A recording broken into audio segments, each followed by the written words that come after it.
Hi everyone. Today we will be looking at the evolution of management theories. Management as a discipline, it has developed over different periods of time over different centuries. This evolution was influenced by economic changes, social changes, and technological changes. By understanding this evolution, we will know how past theories continue to shape modern management practices. Let's start. The evolution of management theories can be broadly divided into four major phases. Before 1880s, 1880 to 1930, 1930 to 1950, and from 1950 onwards.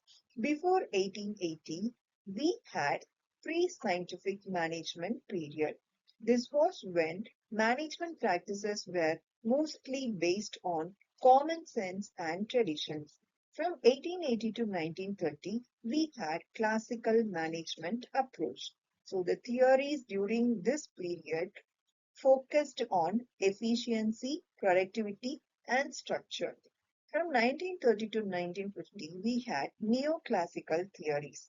During this period, attention moved towards human relations and employee needs. From 1950 onwards, we started to have modern theories. These theories integrated earlier ideas with systems thinking, technology, and adaptability. We will just have a glance of each period. During the pre-scientific management period, that is before 1880s, management was not considered as a formal discipline.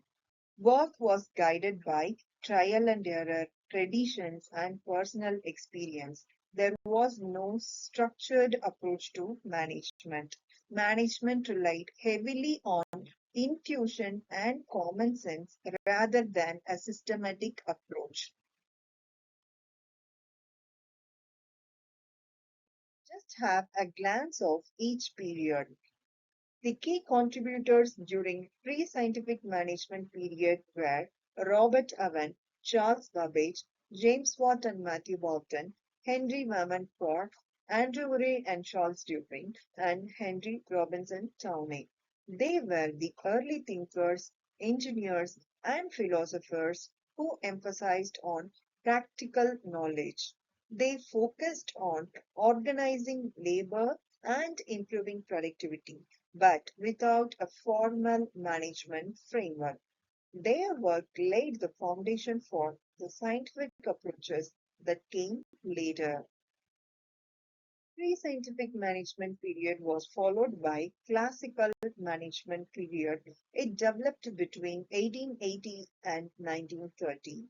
It was a management approach that prioritized efficiency and productivity in organizations. They had a rational structure. The assumption of classical management period was that workers are primarily motivated by financial rewards. Managers focused on task performance, division of labor, standardization of methods and process, and having a clear hierarchical structure.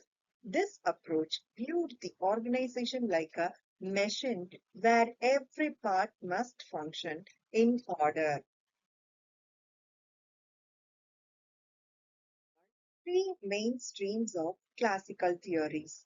Scientific Management by Frederick Winslow Taylor. He focused on work study, standardization of methods, and efficiency at the individual task level. Next comes bureaucratic management theory proposed by Max Weber. Max Weber emphasized on having strict and stringent rules, hierarchy, and a formal chain of command. Third theory was administrative management theory proposed by Henry Fayol.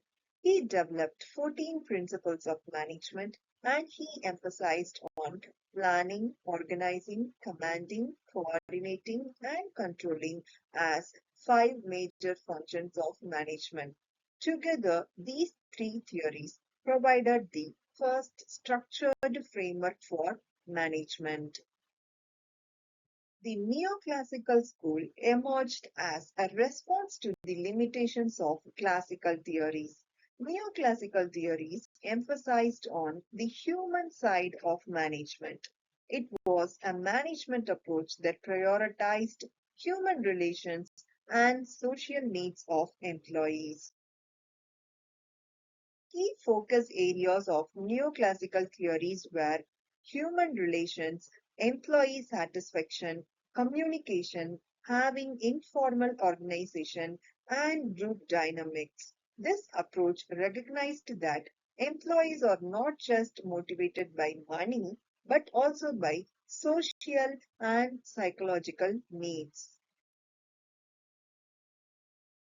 Two main streams of theories under neoclassical approach. Human relations theory given by Elton Mayo. Human relations movement highlighted the importance of treating workers as social beings. Elton Mayo conducted a series of experiments famously known as Hawthorne studies, which gave a foundation for human relations movement. Next stream of theory is behavioral science approach. It is not a single theory, but it was given by different scientists.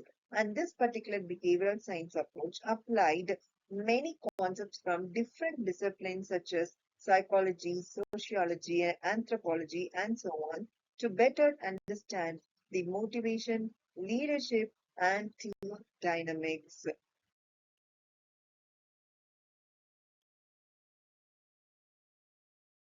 Theories under behavioral science approach, we have three. One is Abraham Maslow's need hierarchy theory. Next is Frederick Herzberg's two-factor theory. Those two factors are motivational factors and hygiene factors. And we have Douglas McGregor's theory X and theory Y. We will see each of these theories in detail in the next session. Following neoclassical management approach, we had modern theories. Modern theories are a management approach that prioritized integration, systems thinking, and dynamic environment. From the 1950s, management thinking started to become more integrated and adaptive. During modern theories period, organizations were started to be seen as open systems. Open systems are nothing but they interact with their environment and they have to adapt to the changes in their surrounding environment. This particular era recognized that no single approach fits all situations, and so management must adapt to the context. It emphasized on contingency approach, technological advancements, and adaptability and strategic thinking. Same as classical theories, we have three main streams of theories under modern management approach.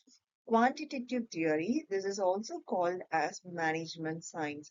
They emphasized on using sophisticated mathematical and statistical models to improve decision-making process. Next is systems theory proposed by Katas and Kahn. They viewed organization as an interconnected system. An organization is like a human body which consists of multiple organs, and the output of one part becomes the input of the other part. Next comes the contingency theory given by Fred Fielder. He stressed that the best management style depends on situational factors. There is no single best management style, and the management style has to be adopted according to the environment.